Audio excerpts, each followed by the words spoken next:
Uma pessoa ética briga, mas briga pelas causas corretas. Tem pouquíssimas causas pelas quais brigar no Brasil de hoje. Nós não devemos brigar por coisas pequenas, devemos relevar tudo. Gente inconveniente, gente que fala alto, gente chata no trânsito, tudo isso é de menor importância. Eu tenho que dizer basta a tudo que seja estruturalmente ruim e realmente não rir e nem compactuar com as coisas ruins. A vida sem ética multiplica os problemas porque o mentiroso começa a se enredar exponencialmente em histórias. Toda pessoa que mente tem que ter uma memória brilhante e começa a ser pego nos detalhes da sua história. Ao contrário do que nos ensinaram, isso é terrível dizer, o crime compensa, roubar compensa. As mães estavam erradas, ladrões enriquecem mais rápido, porém não compensa para sempre, não compensa para toda a vida. É óbvio que o imposto que eu não pago vai para o meu bolso, porém em algum momento há o risco de um funcionário nipo brasileiro aparecer na minha frente da Polícia Federal. Há um risco. Em algum momento eu posso passar pelo constrangimento que deve ser devastador de ser preso na frente dos meus filhos. Deve ser devastador este sentimento. Papai é um ladrão. Isso é terrível. E mesmo que papai tenha morrido sem ser preso, eu sei que papai é um ladrão. Papai não podia estar recebendo um salário de 5, 10 mil reais e está nos levando para a Europa de primeira classe. De algum lugar saía esse dinheiro. Papai era um ladrão. Difícil isso. O legado da honestidade é um legado, não é que ele seja exatamente ou unicamente melhor, mas ele é mais fácil. O homem desonesto, quando toca seu WhatsApp perto da esposa, fica apavorado. Pode ser de tanta gente. Não? Celular de gente desonesta tem muito código. Tem muita senha para acesso à foto, para mensagem. Um homem desonesto jamais entrega esse celular para a mulher e diz, atende aí, vê quem é. Porque isto é um gesto de profunda confiança na sua ética. A desonestidade torna a vida complicada, torna a vida difícil, torna a vida acidentada. A desonestidade é uma questão que nós temos que pensar diretamente no Brasil, porque nós temos que pensar numa transformação que está sendo demandada neste país, para o qual eu sou muito otimista. Que é isso? Em primeiro lugar, o problema central deste país, a confusão entre o público e o privado. A ideia de que o que é público não é de ninguém, quando a ideia é que o que é público é de todos. A ideia de que se é público eu tenho direitos, mas a ideia que falta é que eu tenho deveres maiores. Alguns governantes foram acusados de levar objetos do palácio. Eu não acho nem que seja de fato roubo, é que eles já não sabem mais a diferença entre o que é deles e o que é do Estado. Eu tenho que restaurar uma coisa importante, que é um projeto de trabalho associado à ética no país. E tenho que dizer a todas as pessoas, especialmente filhos, funcionários e alunos, que é preciso associar a vida a trabalho e ética por muitos e muitos anos. Que o ponto no qual cada um de nós possa ter chegado é um ponto de um esforço extraordinário. Esforço do qual eu me orgulho muito, mas que provavelmente só eu sei o que custou estar aqui em cima falando para vocês. E provavelmente cada um de vocês sabe o que custou estar neste congresso hoje. O que tem na história de vocês que traz para esse congresso hoje. O preço que cada um de nós pagou. O quanto nós deixamos de aproveitar para aproveitar algo agora. O que nós não tivemos nunca é um tal colapso de crise ética e de valores. Isso é inédito no Brasil. Nunca tivemos tamanho esvaziamento de valores.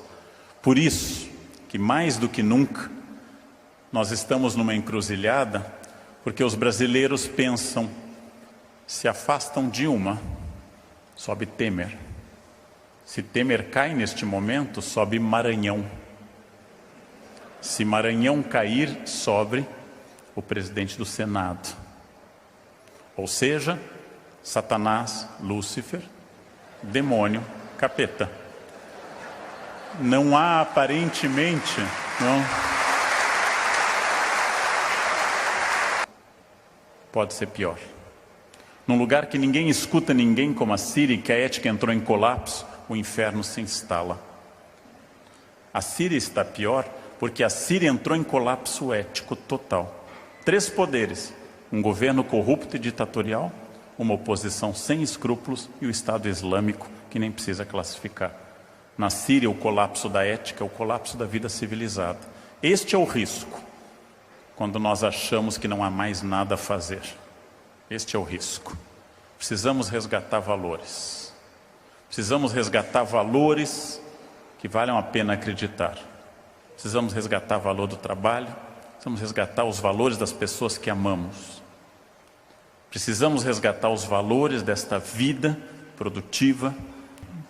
Em 20 anos, provavelmente pessoas na casa dos 70 a 80 anos, nenhuma delas estará viva. É claro que elas têm metástases.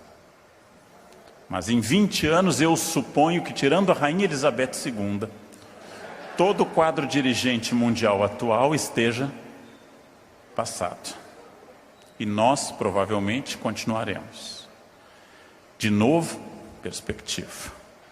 Eu tenho um projeto de vida pessoal, familiar, profissional e também engajado nas minhas organizações de classe. Estes projetos continuam.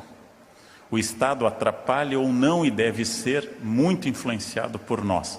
Mas perspectiva, ponto de onde eu estou falando. De novo, do micro ao macro. Ponto positivo dessa foto: a maioria está cumprindo a regra. Ponto negativo: o cara que está na faixa de ônibus, provavelmente falando ao celular, ele detesta a corrupção do governo. E ele não entende que, apesar disso ser menos grave que roubar merenda de criança ou levar à falência a Petrobras, apesar disso, aqui está um elo causal entre uma coisa e outra. Se eu quero um mundo ético, a minha casa, a minha associação e a minha empresa serão éticos. Eu sou a transformação que eu quero ver no mundo. As pessoas devem ser éticas porque pela primeira vez na história nós descobrimos que não ser ético prejudica os negócios em médio e longo prazo. Que grandes empreiteiras gigantes do mercado brasileiro estão tendo prejuízos na casa de bilhões por causa de propinas obtidas no passado. Ou seja, que ser ético e associar a sua marca a um comportamento ético é algo extraordinariamente lucrativo hoje. Que você deve ser ético para reforçar sua marca no mercado, para ter a fama de ser alguém ecológica e socialmente responsável, eticamente intransigente, justo e equilibrado, porque os consumidores querem cada vez mais associar este código de direito de consumidor ao exercício crítico e cidadão. E que esta época de capitalismo selvagem, salve-se quem puder, ainda existe, mas não é mais dominante. Hoje, marcas de cosméticos brasileiros, não cito, seria propaganda, estão com valor maior na bolsa, porque associaram ao seu nome ecologia. E eu compro os produtos deles porque eu não quero destruir o ambiente. Grandes redes de lojas acusadas de terem fornecedores que usam mão de obra boliviana semi-escrava em São Paulo, estão sofrendo boicotes dos consumidores. O consumidor está cada vez mais crítico de tudo isso. E este é um momento que ética entrou no livro caixa. Ética está na planilha Excel. A vida ética é a vida válida porque ela faz eu dormir à noite tranquilo.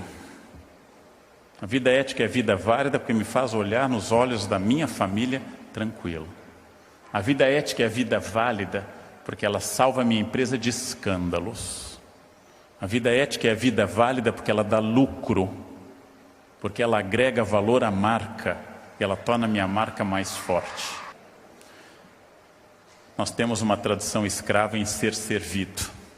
Nós precisamos criar uma tradição republicana de que nós temos funções diferentes, hierarquias diferentes e até poderes diferentes.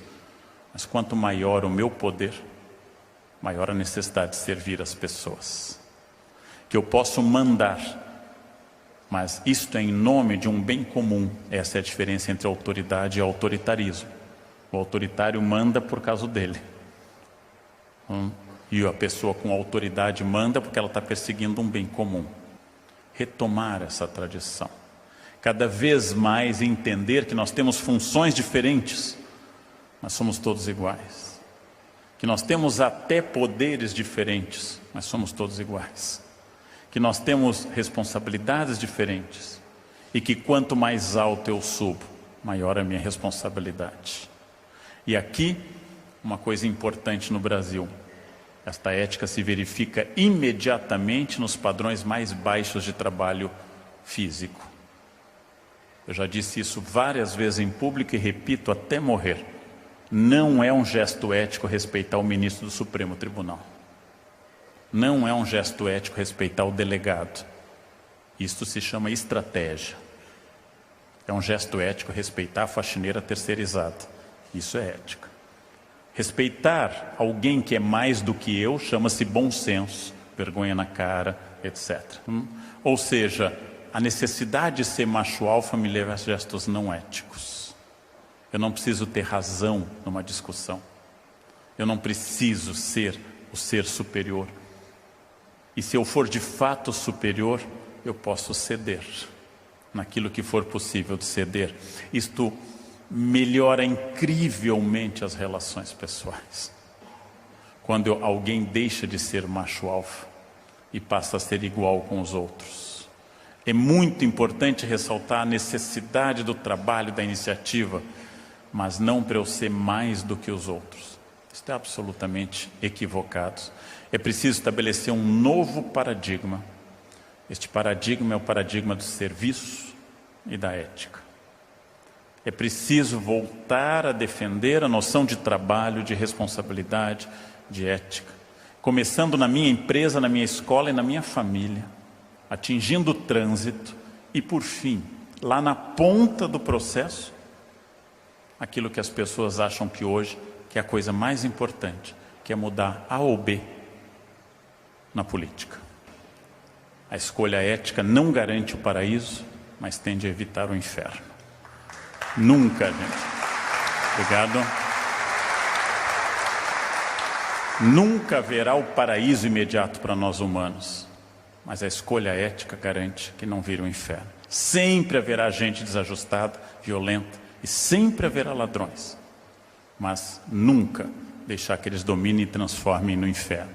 E para encerrar, o preço final disso, o resultado final, ou o ganho final desta equação, chama-se felicidade, que nunca será total, mas eu tenho uma certeza, não é possível ser feliz não sendo ético, ou vivendo num país onde a ética não seja dominante.